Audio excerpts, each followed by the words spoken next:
Welcome to the CISSP Cyber Training Podcast, where we provide you the training and tools you need to pass the CISSP exam the first time. Hi, my name is Sean Gerber, and I'm your host for this action-packed, informative podcast. Join me each week as I provide the information you need to pass the CISSP exam and grow your cybersecurity knowledge. All right, let's get started. Hey, y'all, Sean Gerber with CISSP Cyber Training, and today is CISSP Exam Thursday. So we are going to be talking about CISSP questions as it relates to taking the exam, and what are some key questions you need to be aware of as you're studying for the exam. So let's get into, this is going to be tied to SAML and identity and access management. And so these are some of the questions that you may end up seeing, something similar to these at least. These won't be the exact questions you'll see, but there'll be some that will be similar. So let's start off with question number 1. What is the primary purpose of SAML? Okay, so as we're talking about SAML that deals with identity and authentication, answer A is 1, to provide an access token. B is the exchange of user authentication and authorization data.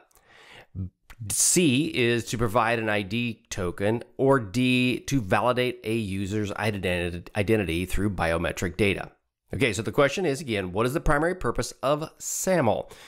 And then A, to provide access token, B, to exchange user authentication and authorization data, C, to provide an ID token, or D, to validate the identity through biometric data. So as we deal with SAML, SAML is basically designed as it's a standard, right? And it's a standard for exchanging authentication and authorization data between an identity provider and the service provider. SAML is used out there. There's OPENID. There's various other ones that are available, but SAML is an open standard. And so you want to look at it as SAML does provide tokens, but the main purpose of it is to exchange user data in the form of what they call assertions. So when you're talking about these questions, the primary purpose of SAML is to exchange user authentication and authorization data. So you don't want to bite off on A, which would be to provide an access token, which it does, but its primary purpose is to exchange user authentication and authorization data. Question 2. OAuth 2 is primarily used for which of the following? A, user authentication. B, user authorization.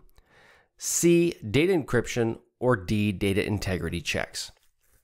So the easy ones that you would actually throw out obviously would be data encryption. It's not tied to that, or a data integrity check is usually what would not be tied to OAuth 2. Again, it's a protocol that is basically application access for the user data when you're connecting with another application.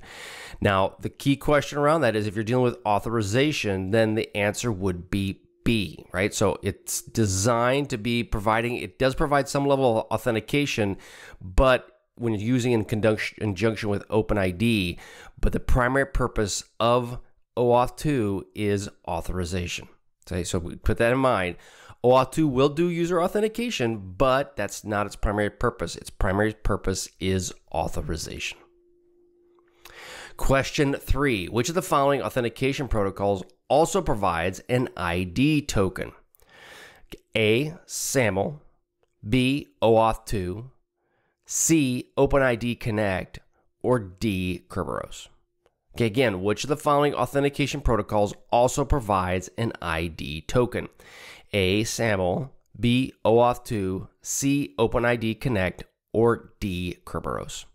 And the answer would be C. OpenID Connect is built on top of OAuth 2, but it does add an ID token for accessing provided by OAuth 2. So keep that in mind that it sits on top of OAuth 2. Then the ID token contains a set of claims about the user's identity, such as their name, their email address, and so on. So keep that in mind. So again, OpenID is built on top of OAuth 2, and it adds an ID token to the access token.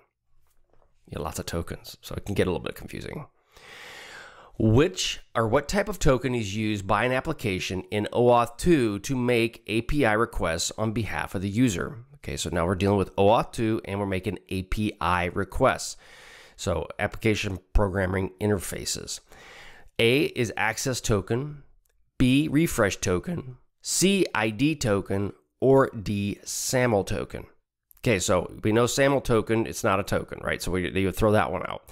And then when you're dealing with an ID token, that doesn't really make much sense. So what the question coming down to is what type of token is used by the application in an OAuth 2 to make an API request on behalf of the user? And the answer is A, access token, right? So the access token is used by the application in OAuth 2 to make API requests on behalf of the user. Question 6, single sign-on. Okay, so single sign-on eliminates the need, or SSO, eliminates the need for multiple logins by allowing users to A, share their passwords, B, use one set of credentials to access multiple applications, C, bypass the login process entirely, or D, generate temporary passwords. Okay, so question 6, single sign-on eliminates the need for multiple logins by allowing users to A, share passwords, that's not right. Use one set of credentials to access multiple applications, bypass the login process entirely, no. And then D, generate temporary passwords, that's not what it's designed to do. So SSO is to use one set of credentials to access multiple applications. So again, single sign-on, right? So you don't have multiple sign-ons. This is basically allows users to use one set of credentials, a username and password, to access multiple applications. You'll see this with Facebook and Gmail and all these various other things that are out there. They will use one comment or one username and password to allow you the access that you want. Question 7, which of the following is not a characteristic of multi-factor authentication, or MFA? A, it requires one or more methods of authentication. B, it integrates a single layer defense. C, it uses independent categories of credentials. Or D, it is used to verify the user's identity for login transactions. So which of the following is not a characteristic of multi-factor authentication? A, it requires more than one method of authentication. B, it creates a single layer defense. C, it uses independent categories of credentials. Or D, it is used to verify the user's identity for login transactions. The answer is B. It creates a single layer defense, right? So MFA creates a layer defense, not a single layer defense. And so that's basically what they're talking about, what is not a characteristic, right? So it's a multi-layer, multi-level of defense. And what it does is it requires multiple levels of authentication, which allows it much more difficult for an unauthorized person to gain access. Again, focus on this, which is not a characteristic of multi-factor. Question 8, what type of authentication relies on unique biological characteristics of an individual? A, single-factor authentication. B, multi-factor authentication. C, biometric authentication. Or D, token-based authentication. Again, what authentication relies on the biological characteristics of an individual? A, single authentication. B, multi-factor authentication. C, biometric authentication. Or D, token-based authentication. And the answer is C, biometrics, right? Biometrics rely on unique biological characteristics of a person, such as fingerprints, scans, or facial recognition. Key factors around that. Okay, so these are, I'm on question 8. If you guys like these questions, you can also go to CISSPCybertraining.com and you can check out all these questions available to you. The great part about CISSP Cyber Training is the fact that these questions I go over, there's also a video that goes with them, so that if you are one that listens or one that likes to watch, this is the greatest place to go, because you'll have actually all these CISSP questions in video format as well as in audio format. Okay, so question 9, which of the following is not a type of biometric authentication? A, iris scans. B, passwords. C, facial recognition. Or D, fingerprint scans. Okay, so just the last question we talked about, what is biometric? The question here is which is not a type of biometric, and that would be answer B, passwords, right? Passwords are not biometric. They're something you know, but they're not something that you are. Okay, question 10, when is an identity provider sends an assertion to a service provider in SAML, which of the following information does it not contain? Again, let me re-go that question again. When an identity provider sends an assertion, okay, to a service provider in SAML, which of the following information does it not contain? I can't get that right even the second time around. A, user's email. B, user's password. C, user's username, or D, user's authentication status. Okay, so which does it not contain? User's email, their password, their username, or their authentication status. So if you go through those, you can pretty much narrow out. We do never want to share passwords, right? Even in any sort of authentication. So the answer would be B, right? SAML assertions do not include the user's password. Okay, that typically contain information such as username, email, and authentication status, but not sensitive data such as passwords. Question 11. In the context of OpenID Connect, what are the claims? A, tokens that are provided by authorization server. B, the user's attributes contained in the ID token. C, a list of APIs that an application can access. Or D, the user's password and username. Okay, in the context of OpenID Connect, what are claims? A, tokens that provide the authorization server. B, user attributes contained in ID token. C, a list of APIs that application can access, or D, the username's password and username. Yeah, that's what I mean, password and username. And the answer is B, user attributes contained in the ID token. Okay, the OpenID Connect claims are user attributes contained in the ID token. These can include information about the user identity, such as name, email address, and more. Question 12, what are the 3 types of credentials used in multi-factor authentication? A, something you know, something you have, or something you need. B, something you know, something you have, and something you are. C, something you are, something you need, and something you provide. Or D, something you know, something you can provide, and something you need. Okay, so if we go through this is one of the key factors rolling around multi-factor is it is something you know, okay, i.e. password. Something you have could be a, like a token of some kind, you know, the old RSA type tokens, or maybe your phone has a multi-factor authentication on it, or something you are, i.e. biometrics or fingerprint scans. So there's those 3 types that come with that. So something you know is a password, something you have is a physical token, or something you are is a biometric attribute. Question 13, which of the following is not a use case for OAuth 2? A, allowing users multiple applications with a single set of credentials. B, an application to access user data in other applications. C, enabling third-party applications to use services like Google Maps or Twitter.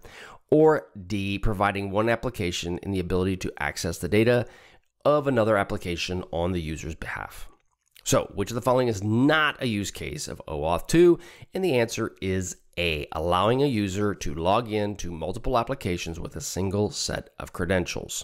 Okay, OAuth 2 is not used for allowing users to do that. That is what we call a use case for single sign-on, or SSO, or protocols such as SAML and OpenID Connect. We talked about where OAuth 2 sits just previously.